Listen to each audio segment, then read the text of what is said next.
stand, it couldn't stand up. So Nice. Who else has a historical harp?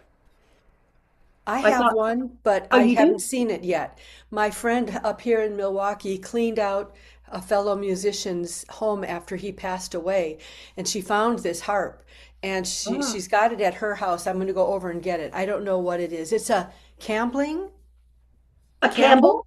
Yes. That's what this is. Oh, Oh, yeah, that's a good one. yeah, Oh, we'll have to, Mary, you and I'll have to do a Zoom yeah. I'll and have to show show it it to to you. me and Yeah, we can talk about it.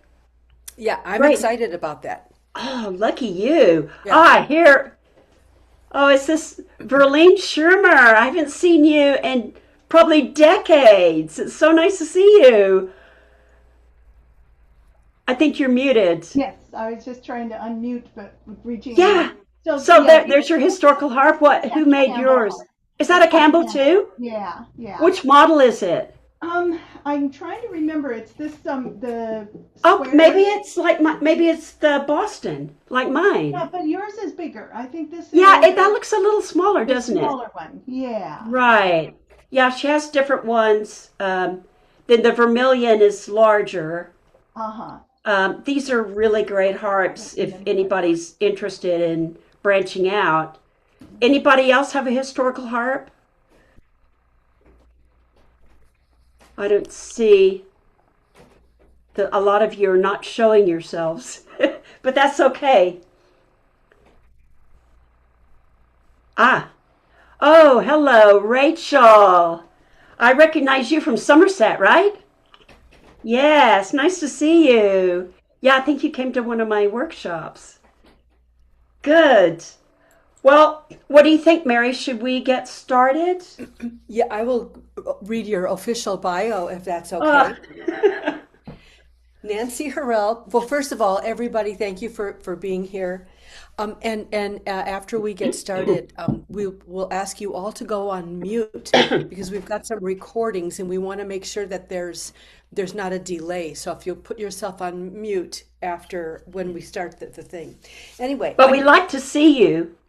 yes, we do. If you want to sit there, with your harp and even pretend that you're playing. Because I can't hear Okay. you, so if I just see your fingers moving, I'm happy. Okay, so Nancy Hurrell performs on historical and modern harps in New England.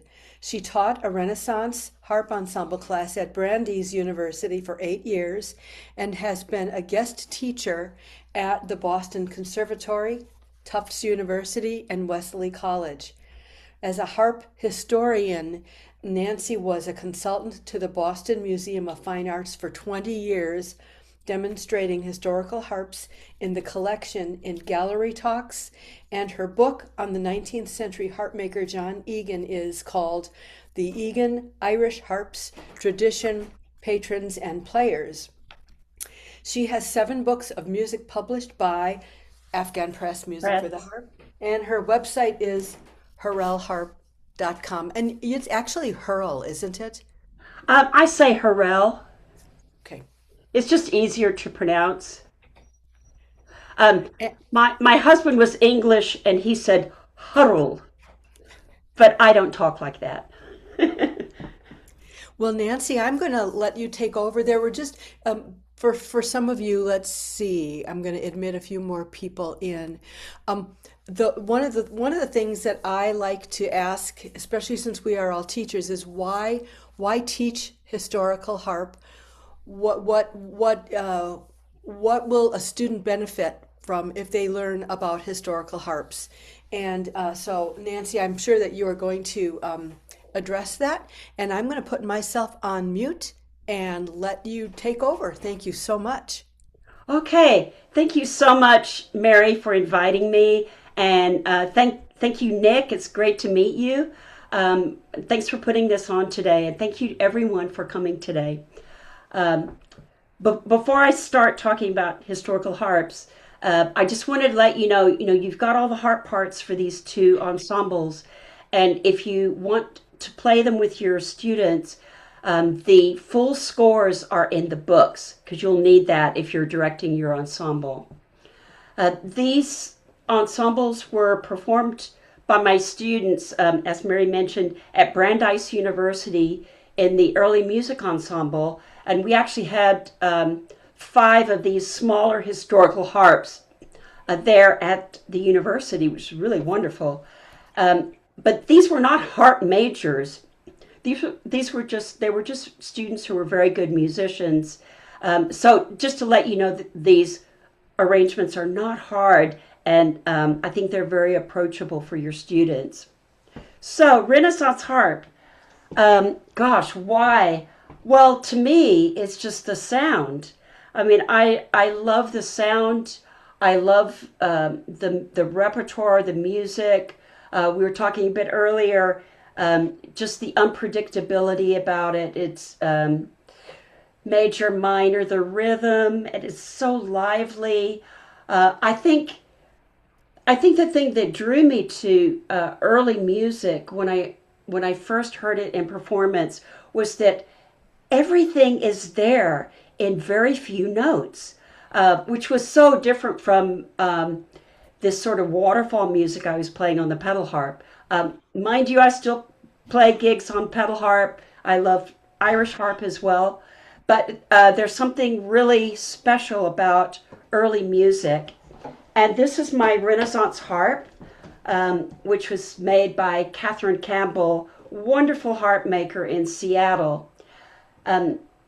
She calls it her Boston harp because it's a replica of the harp in the Boston Museum of Fine Arts, where I've give gallery talks for many years. And so I played this, the harp at the museum is not playable. It's too fragile. So when I talk about that harp, I actually play this one, which is really useful. Anyway, if you look at it, it's as tall as a Celtic harp, but the dimensions are very different. It's very slender, and the string spacing is narrow, and it's very light tensioned. It has bray pins, which give it a buzzing sound, but I actually don't have the brays turned on today. So what's different? There are no levers, and you might think, well, you can only play in one key. Well, no, because we have a pinching technique.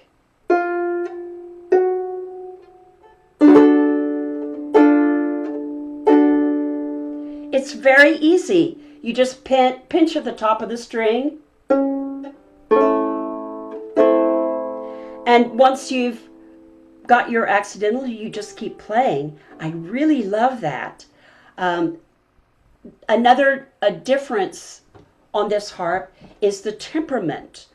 You know, today on our modern harps, we use equal temperament, which means all the intervals are at the same distance apart from each other, so you can play in every key. Well, in earlier times, they didn't really play in lots of different keys.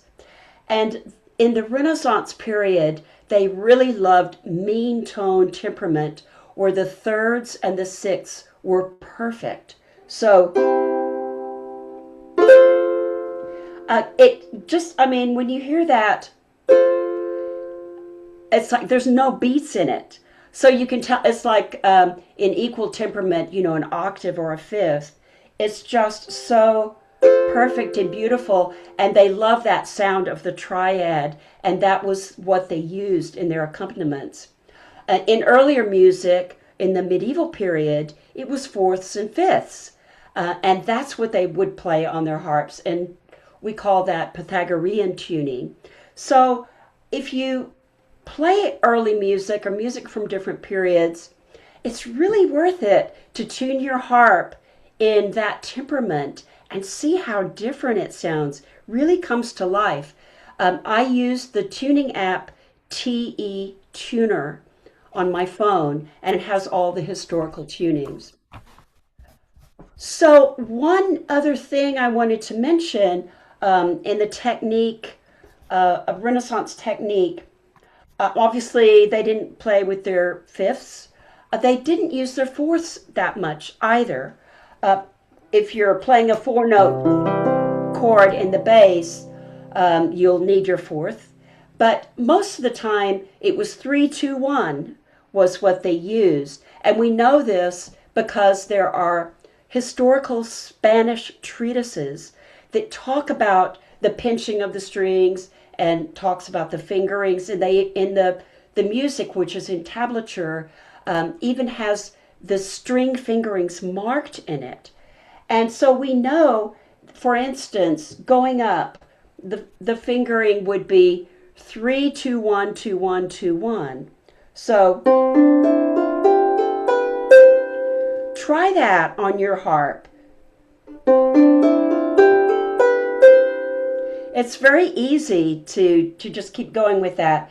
And then going down, it's 1-2-3-2-3-2-3. So it looks like this. So it's like you're walking down, like when my boys were little, they had their little person in their hand, or they're walking their person down my harp. And that's how it is. You're just kind of on top of the strings and walking down. So try that on your own harp. It's really freeing. I use that fingering in contemporary music on my pedal harp because, a lot of our music comes from keyboards, which is 5-finger patterns. And so we're always like, well, how am I going to finger this on the harp? And that can really get you out of some sticky situations to just bring that 2 over your 3 and keep going. And we'll be using that in these arrangements today. So the first piece today, the arrangement, is Browning Madam from Historical Harp Collection, Volume 2. The composer is Thomas Ravenscroft, who was an English composer in the 1600s. And he published the very first books of rounds. Isn't that extraordinary? And you may be surprised to know that in his book, Deuteromalia, which this piece is from, Browning Madam, is also 3 blind mice. And I actually performed 3 blind mice for concerts with Renaissonics, the group I used to perform with in Boston, with lutes, recorders, strings. And we played this Browning Madam and 3 blind mice reading from a Renaissance notation. So that's where that comes from. The words for Browning Madam are Browning Madam, the fairest flower in the garden green, which is appropriate. Here we are in May, the flowers popping out. Okay, so the meter sign is in 3-2, which is kind of typical for Renaissance music. The half note gets 1 beat and the whole note gets 2 beats. As it's a round, harp 1 starts the melody, harp 2 will come in after 7 bars, and then harp 3 will come in after 15 bars. But everyone will get to play the round.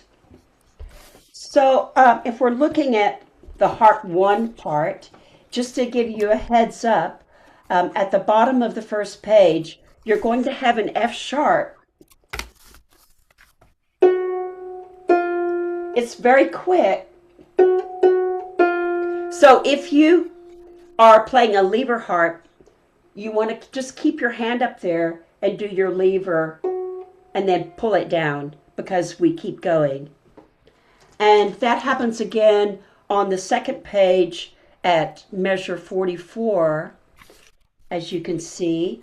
And then one other little thing I was going to give you a heads up. At bar 57, I like to play those whole notes with my left hand. So the F and the G. It's just nice to use both hands, especially with your students. A lot of times they're just playing like a one-line something melody. It's nice to break it up so when they're performing, it looks like they're really playing with 2 hands. All right. So this is pretty sight readable, and most of you have the music.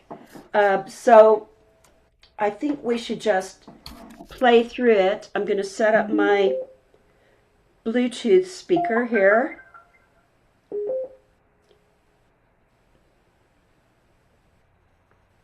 Is everybody ready? I can't see you, so I'm just assuming you're saying yes.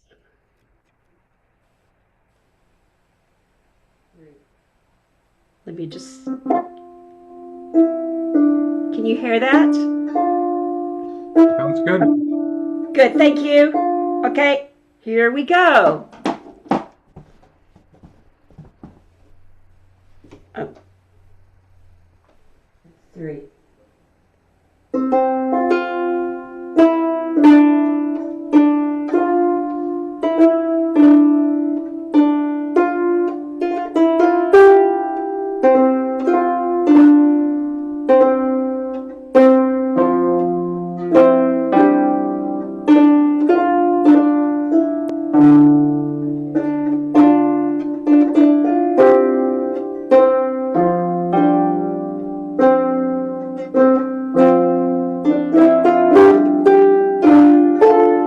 F sharp.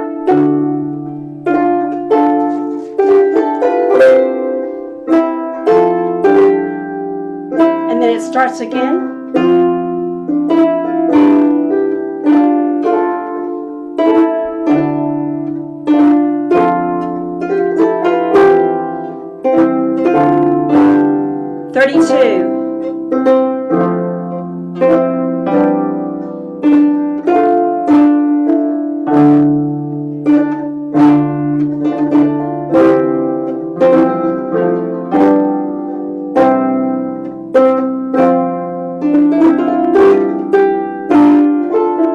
F sharp.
Okay, how did that go? I hope some of you were playing. Good, good, good. All right, moving on. Let's take a look at Harp 2 part. It starts the same. We've already done that. There's some added notes. You've got at measure 28. You've got your F sharp with a D added this time. A few chordal notes in the bass, and then really what I want to tell you about is the ending. Well, actually starting at measure 57. And here we've got the C sharp. I would play both of those notes with your right hand. So you can just keep your left hand up there to do your lever. And then you keep going up. And at 61, use those lower notes can be played with the left hand. So the D and then the E's. So play that with me at 61, or you might want to just mark it in your music. But those lower notes are going to be left hand notes. So at 61, 1, 2, 3.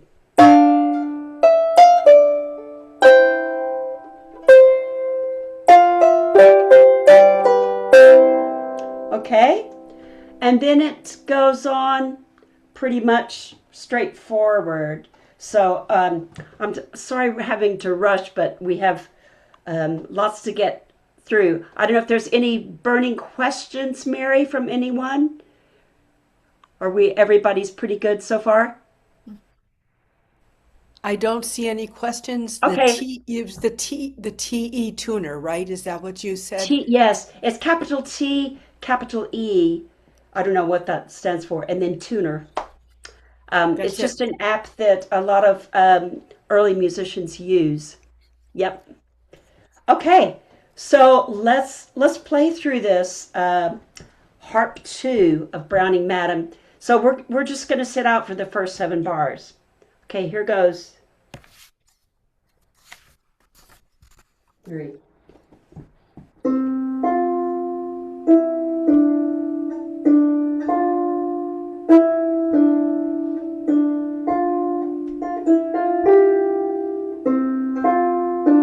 Okay, get ready. Go.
Can you hear those perfect thirds at the end? Oh, so gorgeous, this mean tone tuning. When I've been playing this harp and then I have to go back to equal temperament, it's like, oh, no, no, no. All right, and then harp 3. Once again, we've got the round that we're going to play. Measure 27, you're going to have a sharp there. And I would play, so you're going to play that chord with your right hand. And also the D octaves, I would just play that in your right hand also, even though I haven't, I kind of stayed away from ledger lines. It's just easier to read. And then measure 36, we've got an F sharp in that D major chord. And then over similar at 54, we're going to divide that up between the hands. So the left hand will play C, G, C, G, D, A. And then for a couple of bars over the F, A, and then the G, B, D. Let's try that at 54. Very slowly. 1, 2, 3. 2, 3. 1, 2, 3. 1, 2, 3. 1, 2. And then this part can be just right hand. And this can be right hand. But left can come back in again at the end of that fourth system on the F C G D. It just makes it easier because you're way up on high on the harp. Okay, so I'm going to now ask Nick to this time play the MP3 for us. And you can either play Harp 3 or any part you want, and you can turn it up on your laptop. Here we go. 1, 2, 3.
One.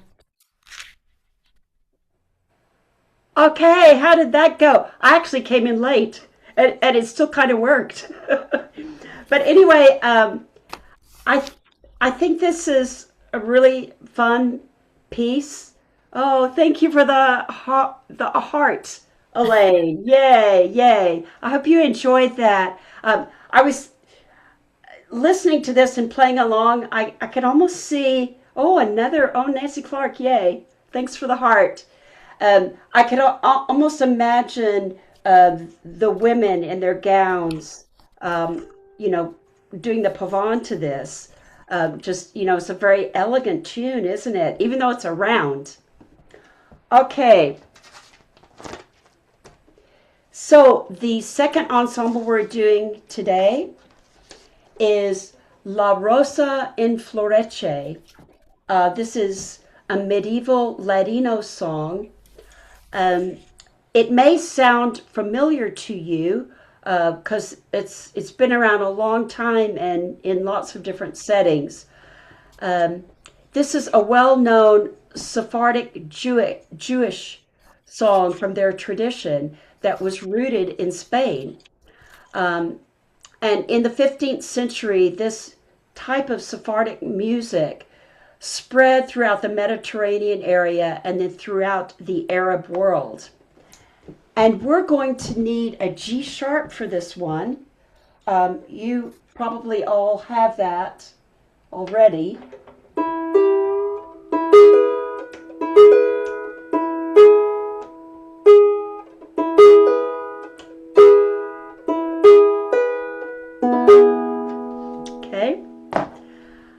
Um, okay, so the words for La Rosa: the rose blossoms in May.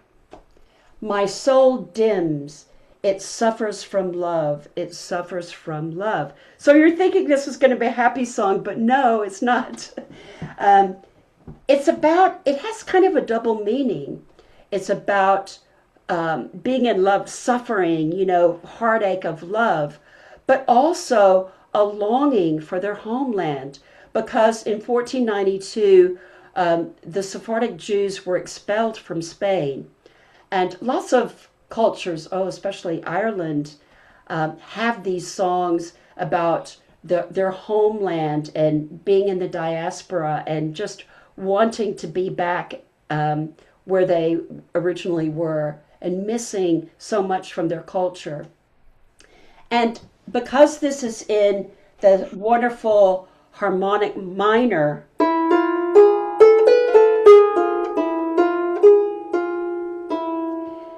I love, don't you love that sound? There's so much longing and heartache in that harmonic minor scale. So let's look at this. We're all going to get a chance to play this melody. Let's look at Harp 1. And before we play that, I want to just point out, now's your opportunity to try out this Renaissance fingering. The second bar from the B, it's so easy to just play that 2-3-2-3-2. Try that a few times.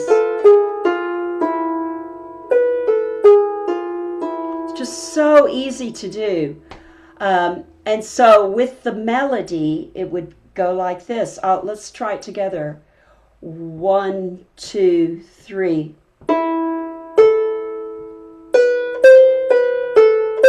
2, 3, 2, 3, 2. Isn't that gorgeous? Go on.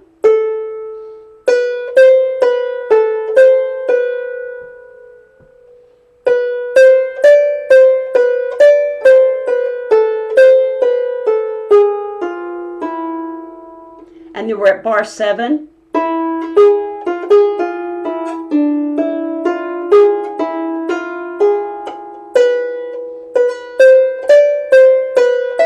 Whoops, sorry.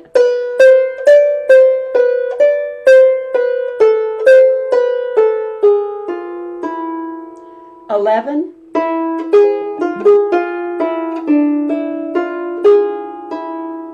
That's the very haunting melody of La Rosa. So if you use the Renaissance fingering, you can really keep going on this very, very easily. I thought it might be a good idea to just give you the fingering that I use on bars 7 and 8 because it kind of turns around. So bar 7 on the G sharp, I'll just call it out to you if you got your pencils handy. 1, 2, 1, 2, 3, 2, 1, 2, 1, 3, 2, 1, 2, 1. Again, from bar 7, the fingering is 1, 2, 1, 2, 3, 2, 1, 2, 1, and then 3 on E. 3, 2, 1, 2, 1. So basically all that is, it's just what I was teaching you. 1, 2, 3, 2, 3, 2, 3, going up 3, 2, 1, 2, 1, 2, 1. So if you use that principle, you can figure out the fingering throughout because it doesn't really deviate from that. So anyway, that's the melody, and it's going to, let's just play that again. It's so wonderful. From the beginning, 1, 2, 3.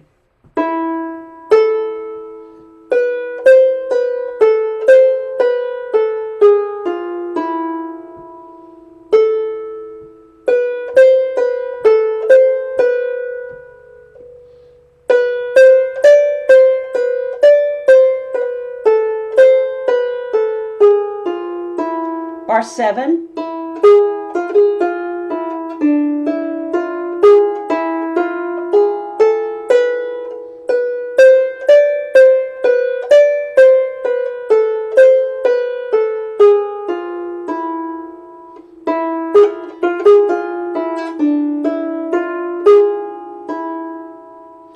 I must say, it sounds particularly good on this Renaissance harp.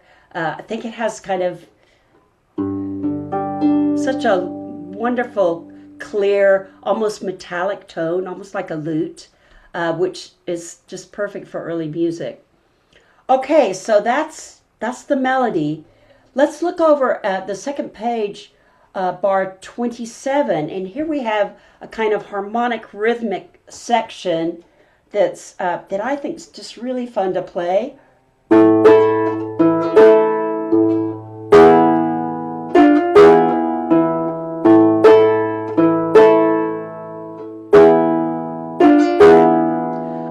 That's very much in the Jewish style. I use that. I make up accompaniments like this when I play Jewish weddings, especially if you can play with a violinist who takes the melody. It's really fun to do that cha-cha in the left hand. Let's play that section just to give you a chance at it.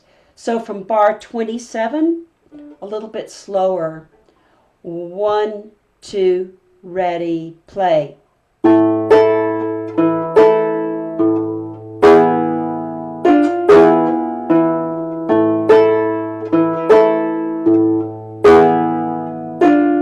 Down to D.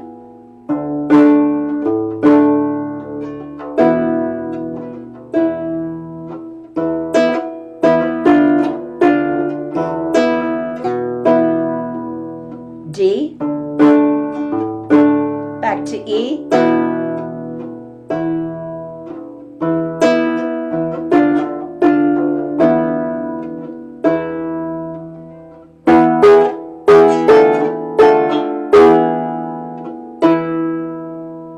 You may have noticed I'm stopping the strings, which is just such a cool thing we get to do on the harp that just adds rhythmic, percussive interest to our playing. So, like at 39,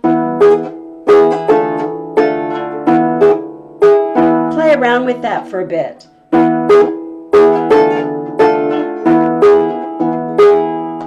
So that's totally up to you if you want to do that. And then it has, then we're back to the melody again. So let's try this with our virtual ensemble, courtesy of Bluetooth. So everybody ready for La Rosa Harp 1? And hopefully I will be too. Okay.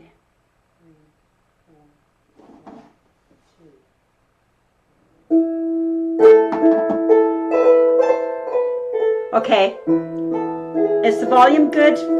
Nick, is that good? Sounds good. Thank you. Okay, let's start again. Okay, here we go. 2, 3, 4, 1, 2.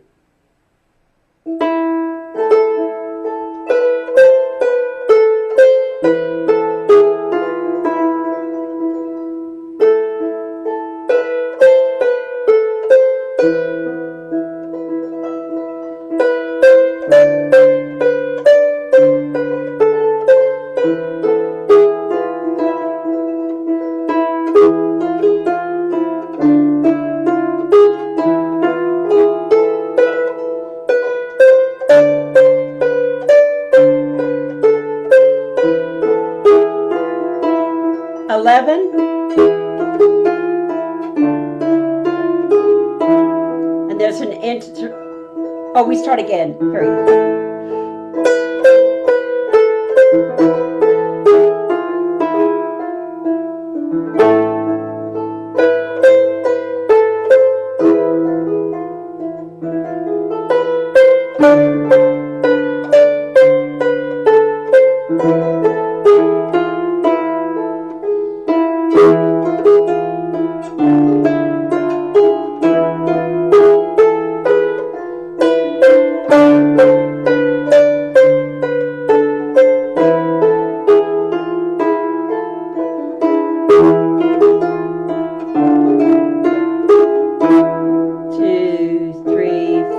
there's an interlude here.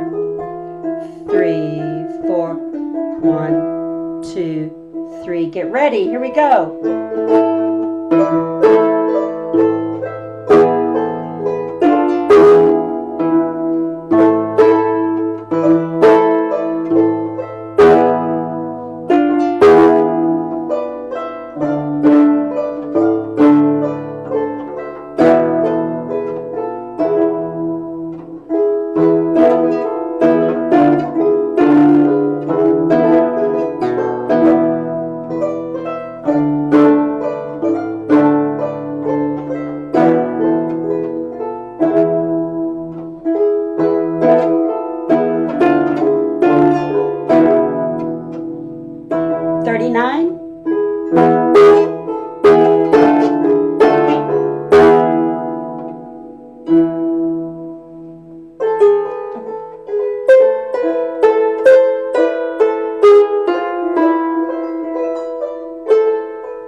How was that for everybody?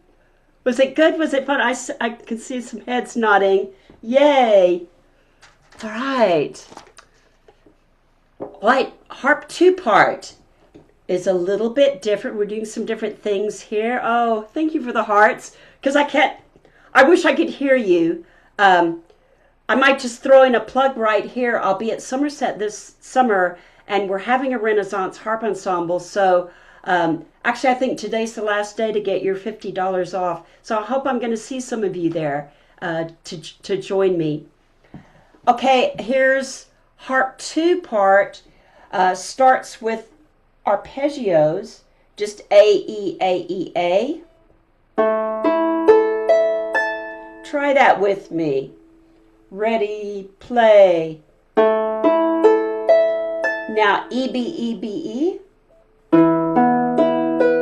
Back up to A.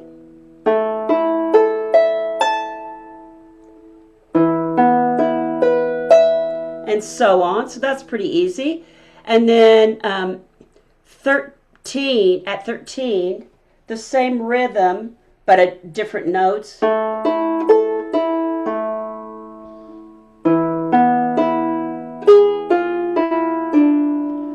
So that's pretty straightforward. And then, here comes the fun part. At measure 27, we're going to play the melody a third higher. So it's...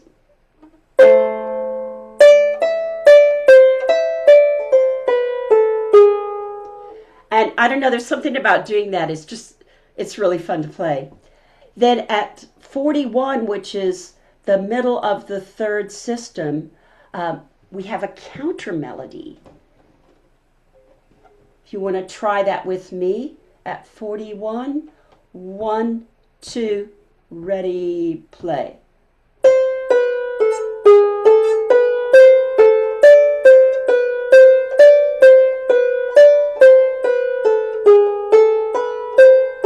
And so on.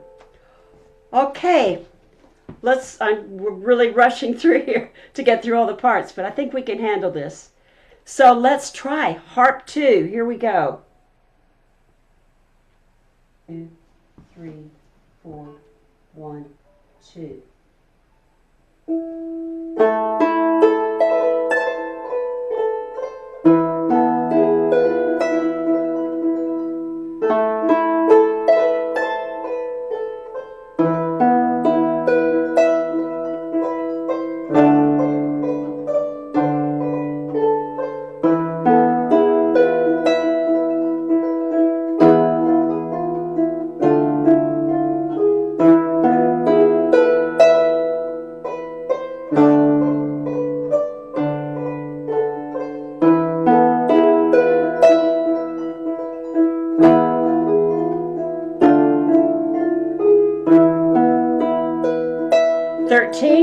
Now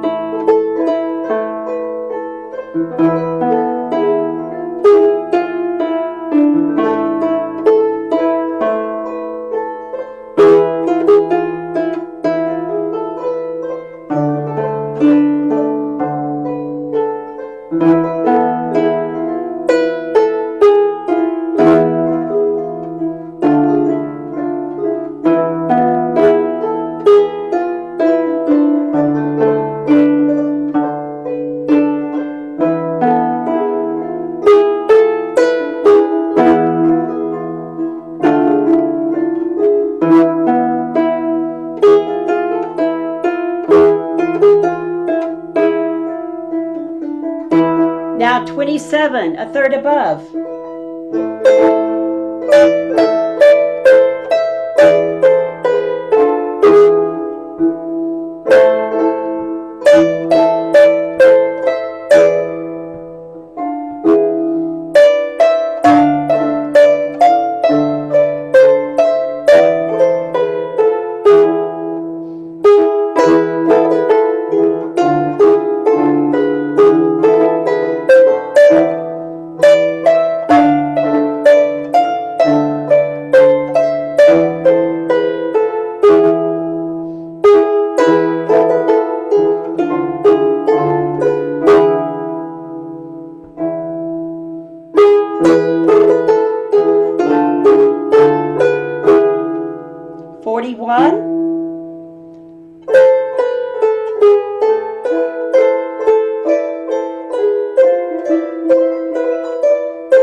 Okay. I I have such a vivid imagination. When I was playing that,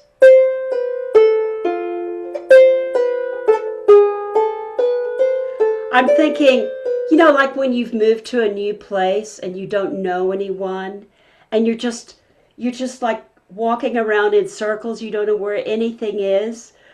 And that must be how these people felt when they were expelled from their homeland. And I mean, we have times like this now when we feel like the weight of the world is on us for one reason or another, and we're just running around in circles, hitting the walls. Music is so expressive like that, isn't it? But anyway, excuse me for my vivid imagination. Okay, Harp 3. We're going to just do pretty much the same thing, the melody. Then there's something different over here on measure 13 in the middle of the page. These chords, it's just a slow roll. And there are these little flourishes, like at the end of the third system. Try that with me. There's kind of a mystery about it. And then 27, we've got this that we've done before. And 41, oops. So that's not very hard. And then the half notes at the end, that just reinforces the melody. It just gives it a little bit of weight. And I'm going to go ahead and point out a couple of things on the last harp part, Harp 4, and then we'll give you a choice of which ones you want to play. This one, you could just use 2-1-2-1 for this EB. It's just like a texture. It's kind of like a bisbigliando. It's like a glistening. It's like sun on the ocean. So the trick for playing this harp 4 is to make that come in at the right moment. You don't have to be like rhythmically correct for the notes there. It's very improvisatory, but you don't come in till beat 3. So it's 1, 2, and then you come in. And there's several blank measures there in the second system. Make sure you count those 4 beats each. You might think, oh, when am I going to ever get back in? But you do eventually.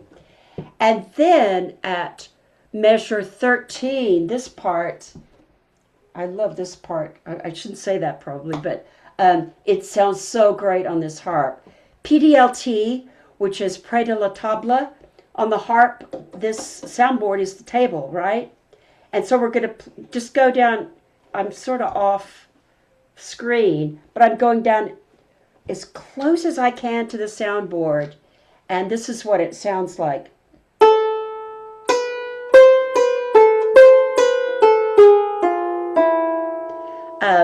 Amazing sound. It's a bit like a Turkish oud, I think. And I'm sure it sounds wonderful on your harp too. I hope you're trying it out on your harp. It just adds a whole nother character, doesn't it, to that Sephardic melody. And then there's some more of the glistening. And then 27, we're back to the PDLT. And then at the very end, once again, you've got these chords up high. You want to divide those between the 2 hands. DA in the left hand and the right hand, and then EB, EB. And those are whole notes. Make sure you count 4 beats on those. So this time I'm going to mute myself and ask Nick to, oh, somebody said love it. Yay, thank you. How cool. Oh, thank you, thank you. La Rosa makes me think of Chichester's Psalms. Yes. Oh my. I played that years ago on pedal harp for our town's chorus, and my son sang the solo. I'm sorry, I'm diverting, but oh, thank you for that memory. Okay. All right, Nick's going to play this. Pick any part you want. I'm going to start with harp 4 and mute myself. Okay, here goes. 1, 2, 3, 4, 1, 2.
Hey, how is that for everyone? Oh, I love it when these hearts come popping up.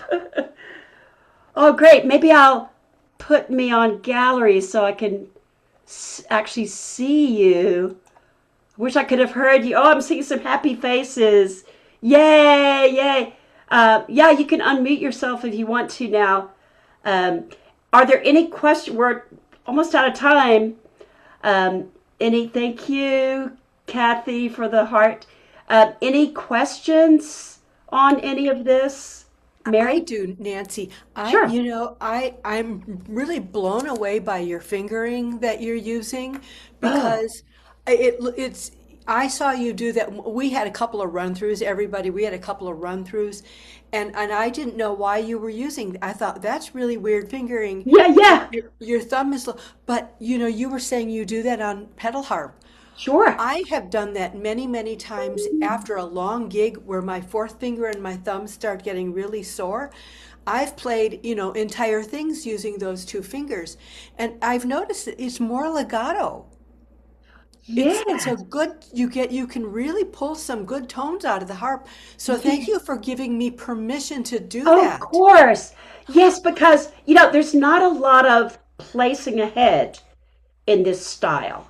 I mean, you don't, well, and part of that is the harp, the narrow spacing and light tension. But I think sometimes the placing ahead mutes something that you've already played. That might be what you're talking about, Mary. Whereas if you just keep playing, the harp is still ringing. But what people hear, people just hear that you keep going. What they hear is when you hesitate, isn't it? So if you ever hit a wrong note or anything, you want to don't worry about it, just keep going. They want the pulse. The Andrew Lawrence King talks about it as the tacit, I think he calls it. The tactus. The tactus is so important, that fundamental beat that we all feel when we listen to music. And so whatever it takes, if you need to leave out notes or not use correct pedal harp fingering, which I've done for years and years and years, I think I think the most important thing is to play well for your listener and to communicate with your listener. It's not about you, it's about the communication, your music with the listener, you know? Any other, sorry, of course, I'm talking too much already. No, you're not. We love hearing this. This is good stuff. Okay. uh, Questions from anybody? Which Questions, of your comments? books would you recommend to get started Um, Renaissance style? well, the very first one, the red one, has Cantigas de Santa Maria, from Spain, and those are easy to play, and for your students too. They're really catchy. We call those earworms. These melodies, these early music melodies, are just so amazing. They get I mean, like, I'm probably going to be, when I try to get to sleep tonight, I'm going to have La Rosa just running around in my ear, because it's so catchy, and the cantigas are very much. But I think the book that I like the best was the last one I did, the volume 3, and this has more. If you're looking for ensembles, this has more of the ensembles I did with my students at Brandeis. Um, and I tried. The thing is, you want to keep in those dissonances and the quirkinesses that's so wonderful about early music. You don't want to iron those out and dumb it down, because it's the dissonances then relaxed that's so satisfying, isn't it? And so this has solos in it as well, has medieval and Renaissance. Um, I don't know. There might be like some sound files and lists of the pieces in each of the books on the Melodies website. But please email me, anybody with questions, or I would love to hear from you. It's hurrellharp@gmail.com. If you use these, I love it when I hear from people who their ensembles are performing my pieces. Mostly it's from my Scottish and Irish arrangements. But any other questions? Oh, Claudia, I didn't see you there. Yay. Oh, hi.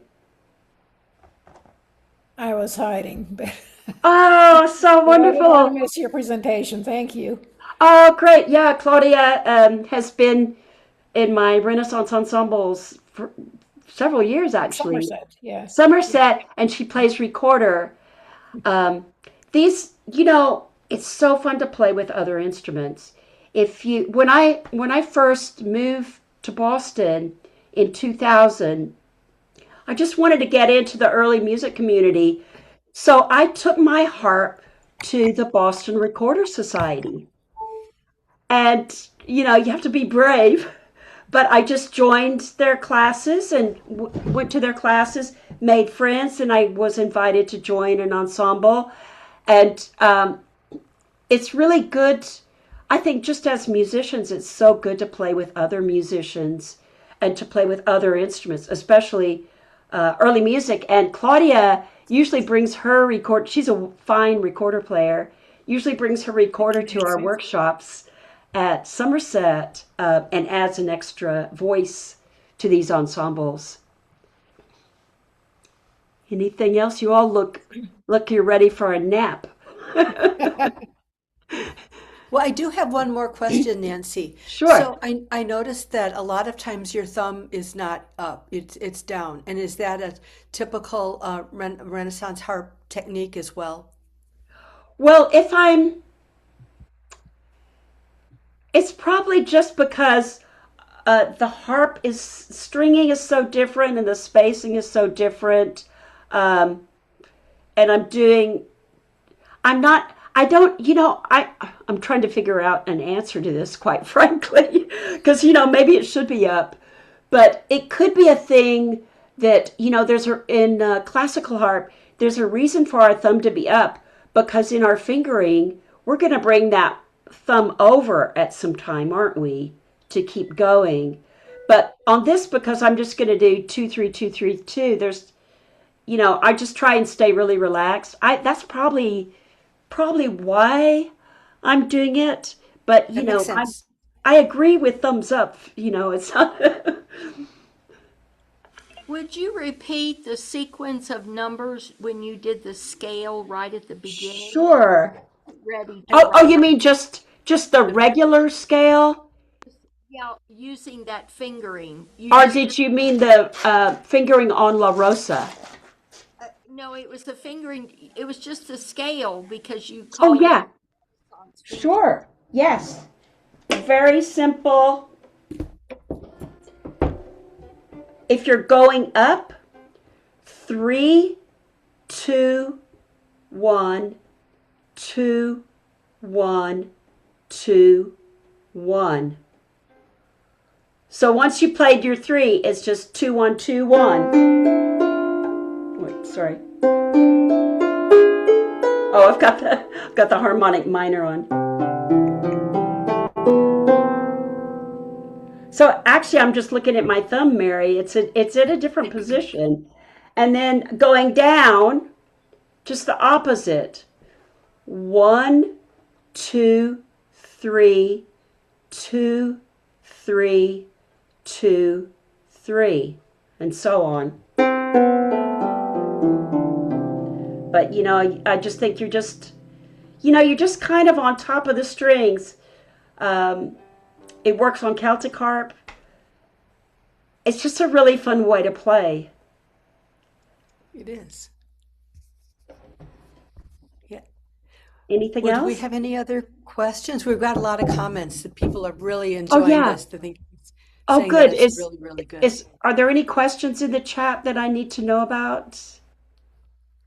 Um, oh, Berlene, did you get your question answered? Which book are these ensemble pieces in? Was that book three, the historical harp book three? Yes, the La Rosa is. What did I do with it? It's in the latest one, and the first one, Browning Madam, is in this one, book two, which has a mixture too of some solos and pavans, brawls, some Renaissance dances in this one, in book two. So, oh, here it is. This is the latest one that has La Rosa. Has all the scores, has some kind of historical artwork. I've also have program notes on the composers. Because if you want to perform these with your students, and I don't know if you do programs when people are sitting there, they like, or if you're performing them, it's nice to have some historical information. Of course, you can find all this online, but also there's some performance notes as well. Um, They're excellent sources of literature. I And I'll list thank them you, in the Mary, for follow-up. I'll put your books in the follow-up. I will yeah. try to do It's that I've been. tonight. I used to live in Texas, and Mary was. We were buddies there, um, and she was such a wonderful publisher to work with all these years. And just every few years, I'll say, Mary, I've got another one. Can you do it? Yes. And now you just ask Nick. Yeah, so Nick, oh, Nick is fabulous. Yes, yes, we're so happy that Melody's music is I'm happy. continuing, aren't we? Yes, Yay. yes, I'm happy. Yes, yes. Well, if there are no other questions, it's 4:11 and Oh, maybe we can close it down. But thank you, Nancy. This was great. And we've never had anything like this where it actually worked when we played ensembles. So I'm going to remember this because maybe I can work with my students this way. That was really, really good. You had a Bluetooth speaker and it worked great. yeah, I think, we get tired of just hearing people talk. We want to play, Yeah, people want to and play. Yeah. I try and do my workshops that way. You could talk and talk and talk about something, but it's all about the music, right? Your eyes glaze over. So I'm glad we got to, and I wish I could have heard you all play, but I'm getting some really good feedback here, and some hearts are popping up. So I think you enjoyed it, We did. and Thank you so much. and maybe I'll get to hear you sometime in person, and especially Claudia. Hopefully, I'll see Claudia in July. Okay, Have everybody. not signed up yet, but we'll see. Oh, oh, oh, oh! You have to come. And Mary Muckle, great to see you. Yeah, lots of friends here. Thank you for Thank you, coming, everybody. everyone. Thank All Nancy, right. thank Thank you, and you. thank you everybody for Bye. attending. I'm going to go ahead and sign off now. Thanks, everybody. Thank you.